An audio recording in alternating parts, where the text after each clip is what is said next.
அன்பர்களே பாரீர் அறிவின் இருப்பிடம் அறிந்து இன்பமுற மாறீர். அன்பர்களே பாரீர் அறிவின் இருப்பிடம் அறிந்து இன்பமுற மாறீர். இன்ப நிலையதை ஏக நிலையதை இன்ப நிலையதை ஏக நிலையதை அன்பு நிலையதை அறிந்திடலாம். அன்பர்களே பாரீர் அறிவின் இருப்பிடம் அறிந்து இன்பமுற மாறீர். தின்று திரிந்து உறங்கவோ பிறந்தோம் என்று நினைத்தால் ஏதென உணர்ந்தோம். தின்று திரிந்து உறங்கவோ பிறந்தோம் ஏன் என்று நினைத்தால் என்னென உணர்ந்தோம். அன்றாட வாழ்க்கை அறிந்தனுபவிக்க அன்றாட வாழ்க்கை அறிந்தனுபவிக்க இன்றேனும் திரைந்து எழுச்சி பெற்றூர். அன்பர்களே பாரீர் அறிவின் இருப்பிடம் அறிந்து இன்பமுற மாறீர். பூரண தூலமும் பொருந்து சுக்கூனம் காரணமான கருவையும் அறிந்து ஆரணமான அணுவறிந்து சுடராரணமான அணுவறிந்து சுடர் காரண காரண மௌன தவத்தில் நிலை பெற அன்பர்களே வாரீர் அறிவின் இருப்பிடம் அறிந்து இன்பமுற வாரீர். எத்தனை ஆயிரம் ஆயிரம் இன்பங்கள் இவ்வுலகெங்கும் பேரண்ட முழுமையும் எத்தனை ஆயிரம் ஆயிரம் இன்பங்கள் இவ்வுலகெங்கும் பேரண்ட முழுமையும் அத்தனருளாட்சியாக நிறைந்துள்ளான் அத்தனருள் ஆட்சியாக நிறைந்துள்ளான். அறிவை விரித்து அனைத்தும் துய்த்தின் போற அறிவை விரித்து அனைத்தும் துய்த்தின் போற அன்பர்களே பாரீர் அறிவின் இருப்பிடம் அணிந்து இன்பமுற பாரீர்.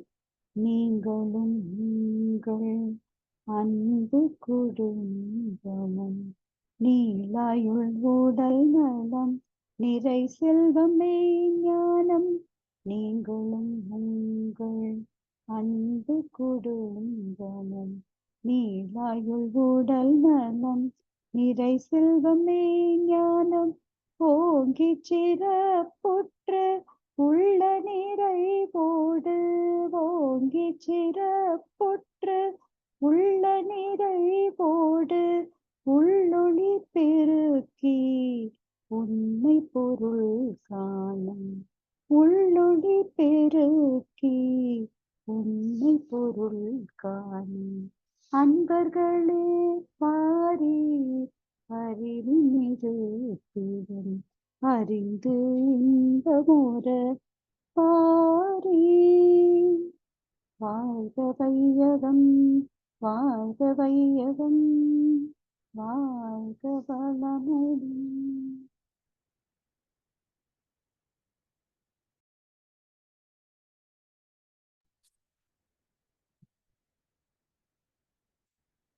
வாழ்க வையகம் வாழ்க வையகம்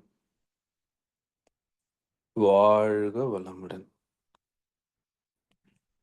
குரு வாழ்க, குருவே துணை. வேதாத்திரியம் வாழ்க வளமுடன். இன்று வரை தோன்றிய அனைத்து சித்தர்களும் மகான்களும் மற்றும் வேதாத்திரிய கோட்பாடுகளை அகிலமெங்கும் பரப்பும் வேதாத்திரிய நட்புள்ளங்களும் சூக்குமமாய் சூழ்ந்து இன்றைய தவ நிகழ்வை வழிநடத்தட்டுமாக. இன்றைய தவ நிகழ்வை இறைவணக்கம் மற்றும் குருவணக்கத்தோடு இனிதே துவங்குகின்றோம். இறைவணக்கம் மற்றும் குருவணக்கம் பாட அருள்நிதி சங்கரி அம்மா அவர்களை அன்புடன் அழைக்கின்றோம். வாழ்க வளமுடன். ஆதி எனும் பரம்பொருள்மை எழுச்சி பெற்று அணுவென்ற உயிராகி அணுக்கள் கூடி மோதி இணைந்து இயங்குகின்ற நிலைமைக்கேற்ப மூலகங்கள் பலவாகி அவை இணைந்து வேதித்த அண்ட கோடிகளாய் மற்றும் பிறப்பிடை புணர்தல் இயக்கமாகி நிதியெறிவுணர் மாந்தராகி வாழும் நிலை உணர்ந்து துண்டாற்றி இன்பம் காண்போம்.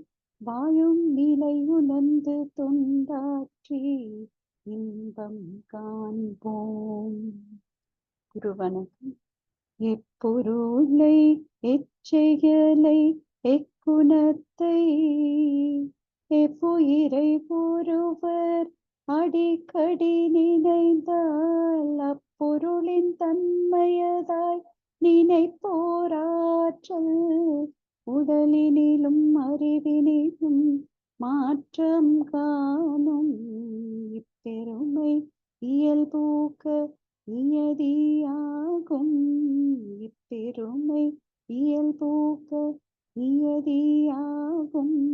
எவரொருவர் குருவை மதித்தொழுகினாலும் தப்பாது குரு உயர்வு மதிப்போர் தம்மை பிறவி தப்பாது குரு உயர்வு மதிப்போர் தம்மை தரத்தினில் உயர்த்தி பிறவி பயனை நல்கும். தப்பாது குரு உயர்வு மதிப்போர் தம்மை தரத்தினில் உயர்த்தி பிறவி பயனை நல்கும். பிறவி பயனை நல்கும். நன்றி. தந்தை தாய் ஈருயிரும் ஒன்று சேர்ந்து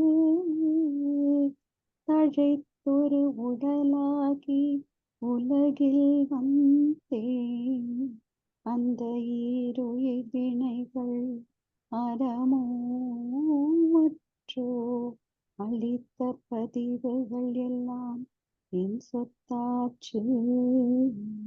இந்த அரும் பிறவியில் முன்பினை அறுத்து எல்லையில்லா மெய்ப்பொருளை அடைவதற்கு வந்த ஒரு உதவி குரு உயிரின் சேர்க்கை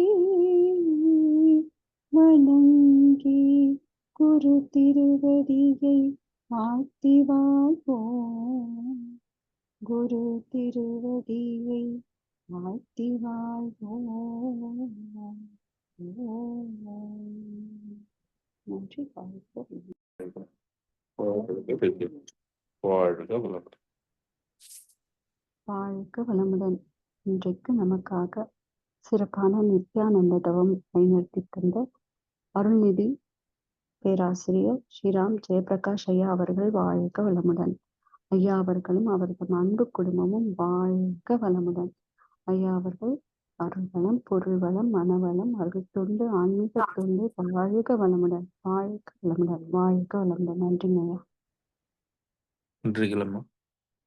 தொடர்ந்து இன்றைக்கான ஞான களஞ்சியம் பாடல் பாட அருள்நிதி சங்கரி அம்மா அவர்களை அன்புடன் அழைக்கின்றோம். வாழ்க வளமுடன். வாழ்க வளமுடன். ஞான களஞ்சிய கவி. பிறவி பயனை எய்த காந்த ஞானம் வழி செய்யும். காந்த ஞானம் பெற்றிடில் கடவுள் உயிர் அறிவினை காட்சியாம் அகத்துளே களங்கம் நீங்கி தூய்மையாய் மாந்தருக்குள் பகை பிணக்கு மற்றும் ஏழ்மை ஐம்புலன் மயக்கமும் செல்வாக்கொடு பொருள் புகழ் கவர்ச்சியும் நீந்தலாம் உலகினைந்த நேர்மையாட்சி போர் முதம் நீந்தலாம் உலகினைந்த நேர்மையாட்சி போர் மதம் நெறியுடன் குழந்தை பேரும் நீதி நாட்ட கல்வியும் நெறியுடன் குழந்தை பேரும் நீதி நாட்ட கல்வியும் சாந்தமான ஆன்ம வாழ்வும் சலிப்பிலா பெரின்பமும் சற்றும் மெய்ப்பொருள் மறவா சத்திய வாழ்வும் சித்தியாம் சற்றும் மெய்ப்பொருள் மறவா சத்திய வாழ்வும் சித்தியாம் சத்திய வாழ்வும் சித்தியாம் சத்திய வாழ்வும் சித்தியாம். நன்றி. வாழ்க வளமுடன். வாழ்க வளமுடன். பாடல்களுக்கு விளக்கம் அளிக்க மூத்த பேராசிரியர் பழனிசாமி ஐயா அவர்களை அன்புடன் அழைக்கின்றோம். வாழ்க வளமுடன். நீங்க வாழ்க வளமுடன் ஐயா. வாழ்க வையகம், வாழ்க வையகம், வாழ்க வளமுடன். குரு வாழ்க, குருவே துணை. சான்ற பெருமக்களே, காந்த தத்துவ பாடல். காந்த ஞானம் பெற்றிடில் கடவுள் உயிர் அறிவு காட்சியாம் அகத்துளை. இந்த காந்த ஞானம் மனதை கொண்டுதான் வாழ்க்கையை நாம் நடத்த முடியும். மனதில் ஒரு எண்ணம் தோன்றாமல் செயல் பிறப்பதற்கான வாய்ப்பே கிடையாது. எனவே மனமே மனிதன், மனமே வாழ்க்கை என்று சொல்வார்கள். ஆனால் இந்த மனதிலே இரு வகையான அனுபவங்கள் நம்மை தாக்குகின்றன. ஒன்று அறம் சார்ந்தவை, மற்றது அதர்மம் சார்ந்தவை. இந்த இரண்டுக்கும் தகுந்த இரண்டு வகையான சுக துக்க விளைவுகளை சந்திக்கின்றோம். எனவே இந்த மனதை இந்த சுக துக்க அனுபவ வெளிப்பாடுகளிலே இருந்து விலக்கி சாந்தமான மனநிலைக்கு கொண்டு வந்து விட்டால், ஆல்பா தீட்டா டெல்டா என்ற அலை நிலைகளுக்கு இறங்கிவிட்டால், அதே மனமே நமக்கு அதன் மூலமாகிய அறிவாகிய தெய்வத்தையும் உணர்த்தி காட்டும். அதனால் மனம் என்ற காந்த ஆற்றல், அதை பற்றி ஆராய்ச்சியே இறைநிலையின் பரிணாம வரலாற்றை நமக்கு விளக்கி காட்டும். அப்போ இறைநிலையே இயக்கங்கள் அனைத்திலும் பரிணமித்து இறுதியாக நாம வந்த வரலாறு புரியும். அது மட்டுமல்ல, தீட்டா டெல்டா அலைவேகங்களில் இவை எல்லாமே நமக்கு அகக்காட்சியாகவே கிடைக்கும். கேள்வி வரும் போது பதில் ஒன்று வேண்டும். அந்த அலைவேகம் தான் தீட்டா டெல்டா அலைவேகம். அப்போது அகக்காட்சியாகவே நமது கேள்விக்குரிய பதில் விளக்கமாக கிடைக்கும். களங்கம் நீங்கி தூய்மையாம். இந்த அகக்காட்சியை பெறுகின்ற போது மனம் வேற எதையும் நாடுவதே இல்லை. கேட்க நினைக்காத மனதை பெற்றுவிடுகின்றோம். அப்போ கேட்க நினைக்காத மனம் அறிவோடு லயமாகி விடுவதனால் பிறகு உணர்ச்சி வயப்பட்ட புலன் சார்ந்த அந்த அனுபவங்கள் நம்மை தாக்க முடியாது. களங்கம் நீங்கி தூய்மையாய். சரி, இந்த தூய்மை நமக்குள் மட்டும்தான் மாற்றத்தை ஏற்படுத்துகிறதா என்றால் மாந்தருக்குள் பகை, பிணக்கு மற்றும் ஏழ்மை, ஐம்புலன் மயக்கமும் செல்வாக்கோடு பொருள் புகழ் கவர்ச்சியும் நீக்கலாம். எல்லாமே நீங்கி போகும். அதாவது இந்த சமுதாயத்திலே, உலகத்திலே ஒரு மனிதனுடைய நிறைவான நிம்மதியான வாழ்க்கை தொலைந்து போனதற்கு காரணிகள் என்னன்னு பார்த்தீங்கன்னா, பகை, ஒருவருக்கொருவர், ஒரு நாட்டுக்கு நாடு பகை, பிணக்கு, நாம் ஒன்று எதிர்பார்க்கிறோம், அது நடக்கவில்லை என்றால் நம்மால் ஏற்றுக்கொள்ள முடிவதில்லை. அதே போல நாம் சொல்லுகின்ற கருத்து மற்றவரால் ஏற்க முடிவதில்லை என்றால் அவர்களும் பிணக்கு கொள்கிறார்கள். பகை, பிணக்கு மற்றும் ஏழ்மை. இயற்கையில் ஏழ்மையே கிடையாது. ஆகாயத்து பட்சிகளை பாருங்கள், அவை விதைக்கிறதும் இல்லை, அறுக்கிறதும் இல்லை, களஞ்சியங்களில் சேர்த்து வைப்பதும் இல்லை. அவைகளுக்கும் உங்கள் பிதா பிழை போட்டுகிறார். அவைகளை பார்க்கினும் நீங்கள் விசேஷித்தவர்கள் அல்லவா என்று பைபிளிலே சில வசனங்கள் உண்டு. அப்ப ஐந்தறிவு ஜீவனுக்கு தேவையான உணவையே பரம்பொருள் அளிக்கின்ற போது ஆறறிவு படைத்த மனிதனின் தேவைகளை நிறைவு செய்யாமல் விட்டு விடுவானா? அப்போ இயற்கை வளம் என்ற சொல்லுக்கு தேவைகளுக்கு மேல் இருப்பு என்றுதான் அர்த்தம். அப்ப இயற்கை வளங்கள் குறைவதே இல்லை. பிறகு எங்கே வறுமை தோன்றுகிறது என்றால், அடுத்தவன் பொருளை ஒருவன் தனதாக்கிக் கொள்கின்ற போது அடுத்தவனுக்கு அது வறுமையாகும். ஒவ்வொரு செல்வந்தர்களும் பல பேர் ஏழையாக இருப்பதற்கு நாம் காரணம் என்பதை உணர வேண்டும். ஒவ்வொரு அரசுவாதியும், ஒவ்வொரு செல்வந்தனும் நாட்டில் பல பேர் பசியிலே தவிப்பதற்கு நாமே காரணம் என்பதை உணர வேண்டும். ஏன்? அவனுக்கு உள்ளதை எல்லாம் நாம் திறமை, சாமர்த்தியம், வியாபார தந்திரம், அரசியல் சாணக்கியம், கடவுள் நம்பிக்கை என்ற பெயர்களால் பறித்து கொள்கிறோம். ஆனால் உலகில் உள்ள பொறுப்புடைய தலைவர் எல்லாம் உயிரறிவை உள்ளுணர்வாய் பெறுதல் வேண்டும்.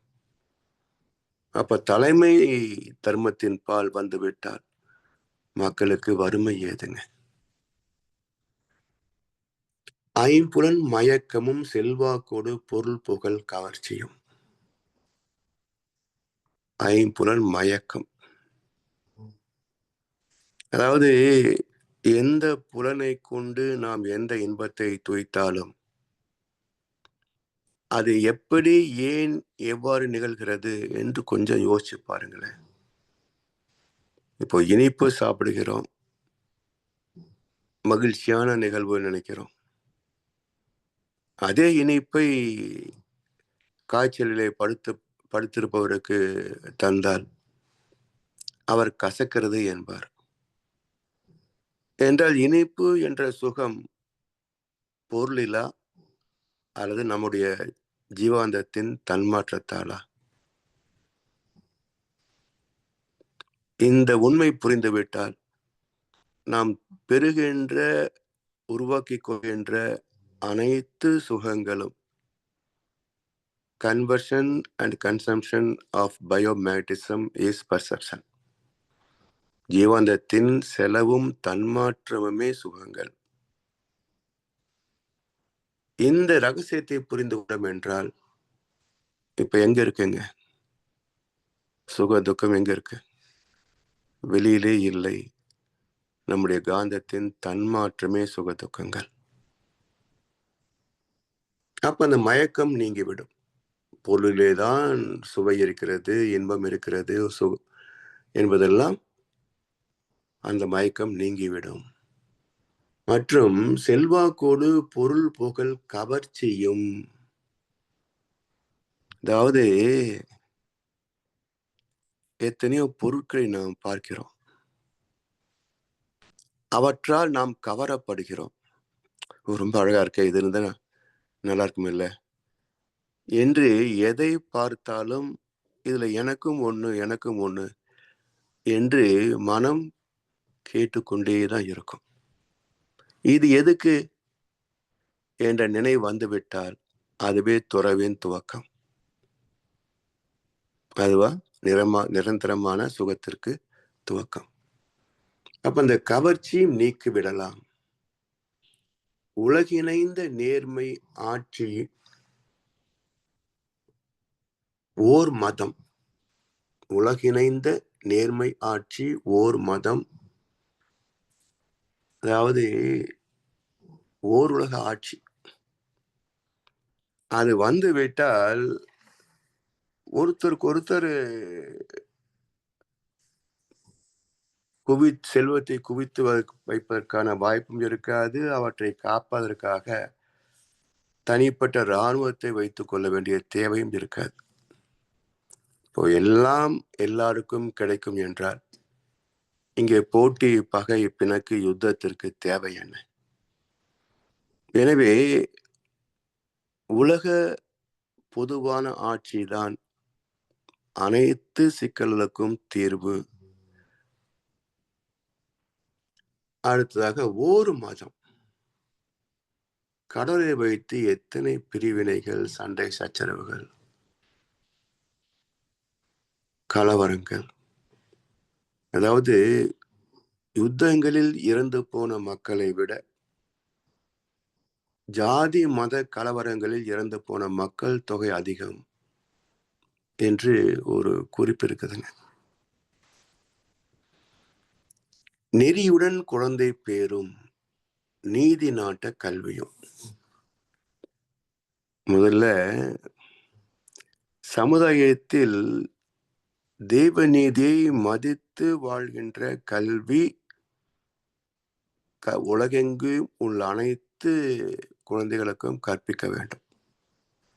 இப்போ இங்க எல்லாம் பார்த்தீங்கன்னா மாண்டசோரி போற போது எப்படி டாய்லெட் யூஸ் பண்றது அப்படின்றத கற்றுத்தர்றாங்க. இந்தியா போன்ற சில நாடுகளில் ஸ்கூலுக்கு போயிட்டு சாயந்தரம் வந்த உடனே A for apple, twinkle twinkle சொன்னா தான் அது நல்ல ஸ்கூல். இல்லை என்றால் அந்த பள்ளி சரியில்லை. அப்ப ஒழுக்கத்தை கற்பிக்க வேண்டும் என்ற எண்ணமே பரவலாக கிடையாது. அவன் தன்னையே ஒழுக்கவாதி என்று நினைத்துக் கொள்கின்றான். ஒழுக்கத்திற்கான இலக்கணம் என்ன என்பது தெரியாது. அரசியல் என்றால் அதன் இலக்கணம் என்ன என்பது மக்களுக்கு தெரியாதுங்க. அரசு எப்படி இருக்கும் என்ற செய்தியே மக்களுடைய மனதிலே கிடையாது.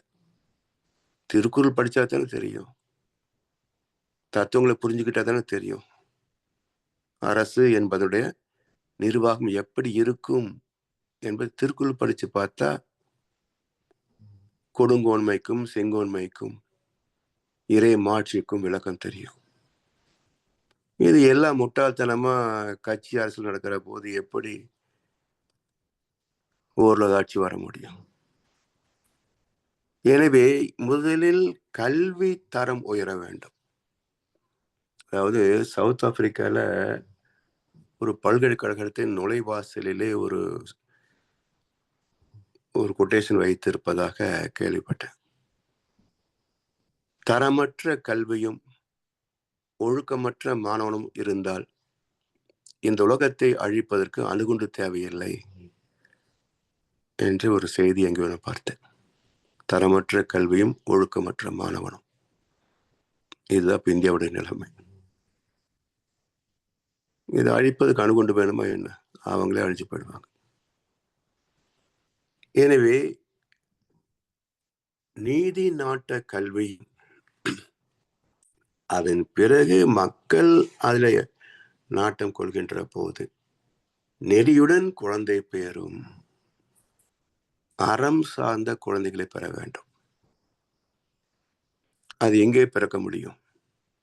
அதனால்தான் பாரினிலே குழந்தைகளை அறிஞர்கள் வளர்க்கும் திட்டம் என்று மகர்ஷி ஒரு திட்டத்தை வச்சிருக்கிறார். எல்லா சிக்கல்களுக்கும் காரணம் பந்தம், பற்று, பாசம் தாங்க. சொத்து சேர்ப்பதே குழந்தைகளுக்கு போகின்றதுனால தானே. குழந்தையே யார் என்று தெரியலன்னா யாருக்காக சொத்து சேர்க்க போறாங்க? எனவே பிறக்கின்ற எல்லா குழந்தைகளையும் தாய் தந்தைக்கு காட்டாம நேர கொண்டு போய் இடத்துல சேர்த்தணும். அறிஞர்கள் குழந்தைகளை வளர்க்கும் திட்டம். அப்ப குழந்தைகளுக்கு நல்ல கல்வியை தந்து விட்டால் ஒரு 20 ஆண்டுகளிலே ஒரு புதியதொரு சமுதாயத்தை படைத்து விடலாம். புதிய உலகத்தை படைத்து விடலாம். பிறகு இது இருக்க கெட்ட சமுதாயம், இது ஒரு 60-70 ஆண்டுகளுக்குள் எல்லாம் சேர்த்து தொலைஞ்சிடும். அந்த சாத்விகமான குழந்தைகள் எண்ணிக்கை கூடிக்கொண்டே வரும். அப்போ ஒரு 100 ஆண்டுக்குள் உலகத்தில் அறம் சார்ந்த மக்கள் மட்டுமே வாழக்கூடிய சொர்க்கலோகத்தை படைத்து விடலாம். யார் முன்னெடுப்பாங்க? மக்கள் குழப்பத்திலையும் மயக்கத்திலையும் இருந்தால்தான் இந்த 3 துறையும் செழிப்பாக வாழ முடியும். அப்ப அவங்க விடுவார்களா இவர்கள் திருந்துவதற்கும் உருப்படி ஆவதற்கும்? அப்ப இவங்க தான் மாற்றம் பெறணும். அல்லது ஒரு உலக யுத்தம் வந்து மிச்சம் உள்ளதுக்கு ஒரு உலக பொது ஆட்சியை அமைக்க வேண்டும். இதுதான் சாத்தியமாகும். எனவே நெறியுடன் குழந்தை பேரும் நீதி நாட்டு கல்வியும் சாந்தமான ஆன்ம வாழ்வும் சலிப்பில்லா பேரின்பமும். சாந்தமான ஆத்ம வாழ்வு. அதாவது இந்த உடலுக்கு வாழ்க்கைக்கு இவ்வளவு அவஸ்தையே தேவையில்லைங்க. நம்ம கொஞ்ச நேரம் அமைதியா இருந்து பழகிருக்கிறோமா பாருங்களேன். பரபரன்னு ஓடிக்கிட்டே இருக்கிறோம். தூங்க நேரம் இல்லை, சாப்பிட நேரம் இல்லை, சம்பாதித்து கொண்டே இருக்கிறோம். இது என்ன வாழ்க்கை என்று திரும்பி பார்ப்பதற்கு கூட நமக்கு நேரம் இல்லை. அதனால் கொஞ்ச நேரம் உட்கார்ந்தாலே என்ன வேலை பண்ணலாம் அப்படின்னு யோசிக்கிறோமே தவிர இந்த வெறுமையை நாம் அனுபவிக்கலாம் என்றே பொதுவாக மக்களுக்கு தெரியாது. எனவே சாந்தமான ஆத்ம வாழ்வு ஒரு நிரந்தரமான நிம்மதியை, அமைதியை எது தரும் என்றால் உண்மையான ஆன்மீகம். வியாபாரத்தனமான பக்தி அல்ல, உண்மையான ஆன்மீகம். அப்ப சாந்தமான ஆத்ம வாழ்வும் சலிப்பில்லா பேரின்பம். அதாவது இந்த பற்றுகள் எல்லாம் நீங்கி விடுகின்ற போது தெய்வத்தை நாம் பற்ற தொடங்கி விடுவோம். பற்றுக பற்றற்றான் பற்றை அப்பற்றை பற்றுக பற்று விடற்கு. அப்போ நாம் எதை பற்றி கொள்ள வேண்டுமோ அந்த பரம்பொருளை பற்ற தவறியதால் நாம் பற்றி கொண்ட பொருள், புகழ், செல்வாக்கு, புலன், இன்பங்கள் அனைத்தும் பற்றாக்குறையாகவே இருக்கின்றன. பற்றி கொள்ள வேண்டிய பரம்பொருளை பற்றி விட்டோம் என்றால் எந்த குறையும் இருக்காதுங்க. சலிப்பில்லா பேரின்பம். சற்றும் மெய்ப்பொருள் மறவா சத்திய வாழ்வு சித்தியாம். ஏன்னா இந்த பொருள், புகழ், புலன் கவர்ச்சியிலிருந்து விலகிவிட்டோம் என்றால் ராமகிருஷ்ண பரமஹம்சர் சொல்வார், இந்த மனதில இருந்து காசு ஆசையும் நீங்கிவிட்டால் பிறகு என்ன மிச்சம்? ஈஸ்வர பிரேமையே அங்கு மிச்சம். எனவே இந்த பொருள், புகழ், செல்வாக்கு, புலன், இன்பங்கள் இவை சார்ந்த பற்றுகள் நீங்கிவிட்டால் சற்றும் மெய்ப்பொருளை மறவாத சத்திய வாழ்வு நிச்சயம். சத்திய வாழ்வு என்றால் தெய்வீக வாழ்வு, சொர்க்கலோக வாழ்வு, அதை அடையலாம். அப்ப இந்த சொர்க்க வாழ்க்கையைத்தான் ஒவ்வொரு மனிதனின் மனமும் நாடுகிறது. ஆனால் அதற்கான வழிவகைகளை சமுதாயம் ஏற்படுத்தி தரவில்லை. எங்கேயோ மகர்ஷி மாதிரி ஒருத்தர் வர்றாங்க, மக்களுக்காக தங்கள் வாழ்க்கையை அர்ப்பணிக்கிறாங்க. ஆனா திரும்பி பார்க்க நேரம் இல்லையே மக்களுக்கு. அது மட்டுமல்ல, அறிவு சார்ந்த கருத்துக்களை வைத்தோம் என்றால் அதை எதிர்ப்பதற்கென்று ஒரு கூட்டம் கிளம்பிவிடும். நாங்க எல்லாம் முட்டாள்களா, நீன்னு புதுசா சொல்ல வந்துட்ட, காலங்காலமா பண்ணிட்டு இருக்கிறதெல்லாம் தெரியாது எங்களுக்கு என்று, அதாவது ஒரு அறிவாளி தன்னை அறிவாளி என்று அடையாளம் கண்டு கொண்டால் சிக்கல் இல்லை. ஒரு அறிவாளி தனக்கு எதுவும் தெரியாது என்று நினைத்தாலும் சிக்கல் கிடையாது. ஒரு முட்டாள் தான் முட்டாள் என்பதை அறிந்துவிட்டால் அங்கேயும் சிக்கல் கிடையாது. ஆனால் ஒரு முட்டாள் தன்னை அறிவாளி நினைத்துக் கொண்டால் எல்லா சிக்கல்களும் அங்கிருந்தா வரும். இன்றைக்கு இந்தியா போன்ற நாடுகள்ல இப்படித்தான் மக்கள் இருக்கிறாங்க. ஒன்னும் தெரியாது, நீ யார் எனக்கு சொல்றது, எனக்கு தெரியாதாம்பா. உனக்கு என்ன தெரியும்? என்ன தெரியும்? இப்படி அறிவற்ற சமுதாயம். காரணம் என்னன்னா, இந்த கீழ்த்தட்டுன்றாங்க பாருங்க. பொருளாதாரத்தை வைத்து கீழ்த்தட்டு கிடையாதுங்க. அறிவிலே கீழ்த்தட்டு மக்கள் எல்லாருமே கீழ்த்தட்டு தான். வசதிகளோ நல்லா அறிவாளியா இல்ல. பணம் வந்து சேர்றதுக்கு என்ன, அதாவது ஏதோ திருக்குறள் நினைக்கிறேன், பணம் என்னையா பெரிய பணம் பிச்சைக்காரட்டே இருக்குது, பணக்காரங்கிட்டையும் இருக்குது. இதை பெறுவதா சாதனை? எது யாரிடத்திலேயும் இல்லையோ அதை பெறுவதுதானே சாதனை, இல்லையா? யாரும் இல்லாத ஒன்றை பெறுவது தானே உலக சாதனையா இருக்க முடியும். அப்ப உலகத்தில் இல்லாத ஒன்று என்ன? ஞானம். அதை பெற்றுவிட்டால் உலக நாயகன் அவர்தான், உலக சாதனையாளன் அவர்தான். எனவே இதை பெற்றுவிட்டால் வாழ்க்கை நிறைவாகும், தெய்வீக வாழ்க்கை, பூமியே சொர்க்குலோகமாக மாறி போகும். அப்படிப்பட்ட வாழ்க்கை மக்களுக்கு தர வேண்டும் என்பதற்காகத்தான் இறைவனே மகான்களை அனுப்பி வைக்கின்றான். நமக்குள்ளும் சிந்தனை மிக்க அறிவாக வீற்றிருக்கின்றான். ஆனால் சிந்திக்க மாட்டேன் என்று மக்கள் அடம் பிடிக்கிறார்கள். அதுக்குரிய விளைவு வரும் இல்லையா? எனவே சிந்திக்கின்ற அறிவை தூண்டிவிட வேண்டும். அதுவும் எப்படி ஏமாத்துறதுன்னு சிந்திக்க கூடாது, எப்படி நேர்மையாக வாழ்வது என்ற தர்மத்தின் பாதையிலே சிந்தனையை திருப்பிவிட வேண்டும். அப்பதான் வாழ்க்கை ஒரு நிறைவான, நிம்மதியான, தெய்வீகமான வாழ்க்கையாக அமையும். அதற்காக அர்ப்பணித்துக் கொண்ட மகான்களை நினைவு கூர்ந்து உலகம் திருந்தட்டும் என்று நினைச்சா அது நடக்காது. நாம் நம்மை திருத்திக் கொள்ள வேண்டும். நமக்குள் நாமே, நம்முடைய குடும்பத்திற்குள் நாமே ஒரு சொர்க்குலோகத்தை அமைத்துக் கொள்ள வேண்டும். அதற்கு மகர்ஷி அவர்கள் தேவையான அனைத்து பயிற்சியும் தந்திருக்கின்றார்கள்.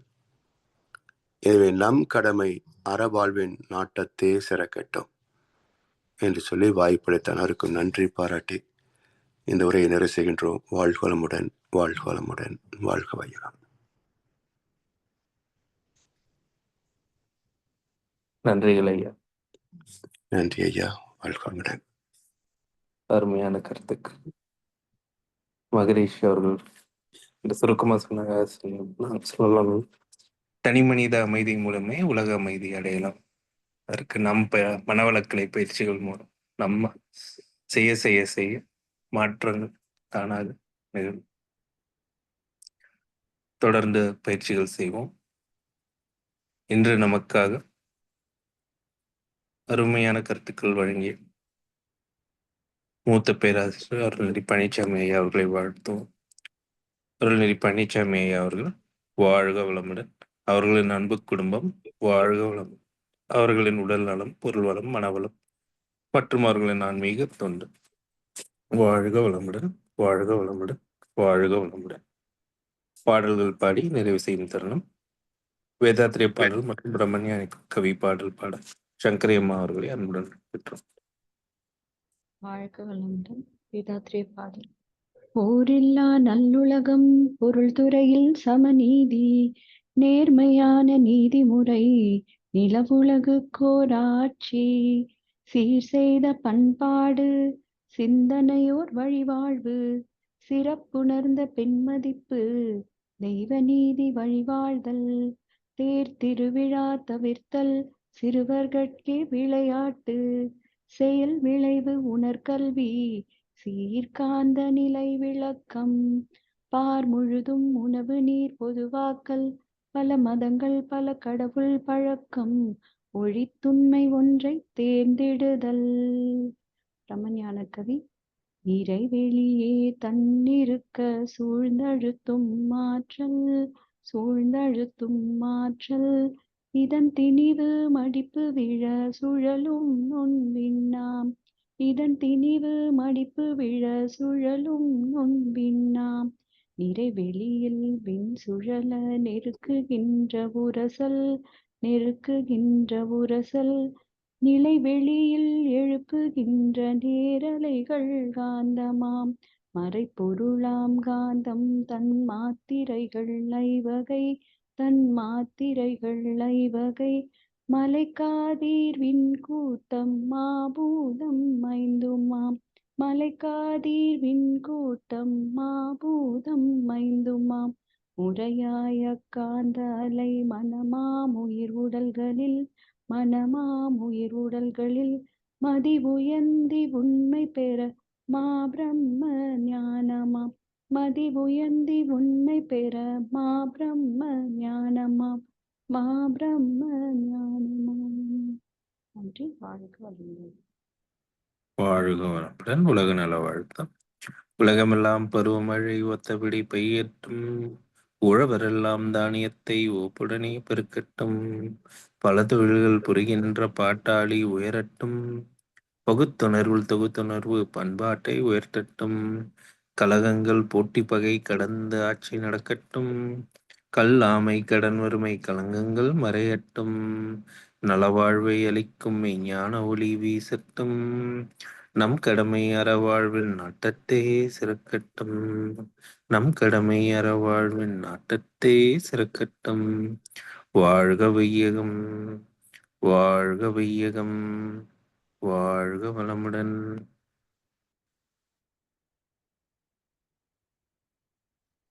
வாழ்க வளமுடன். இன்றைய தவத்தில் கலந்து கொண்ட அன்பர்கள், தவத்தை வழிநடத்தியோர், நச்சிந்தனை வழங்கியோர், பாடலில் பாடியோர் அனைவரும் வாழ்க வளமுடன். அவர்களின் அன்பு குடும்பம், அவர்களின் உடல் நலம், மனவளம், பொருள் வளம், மருள் தொண்டு, ஆன்மீக தொண்டு வாழ்க வளமுடன், வாழ்க வளமுடன், வாழ்க வளமுடன். இத்துடன் இன்றைய காலை தவம் நிகழ்வு நிகழ்வோடும் இனிதே நிறைவு பெறுகின்றது.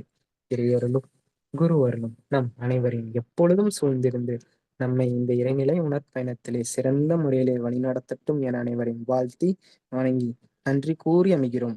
வாழ்க வையகம், வாழ்க வையகம், வாழ்க வளமுடன்.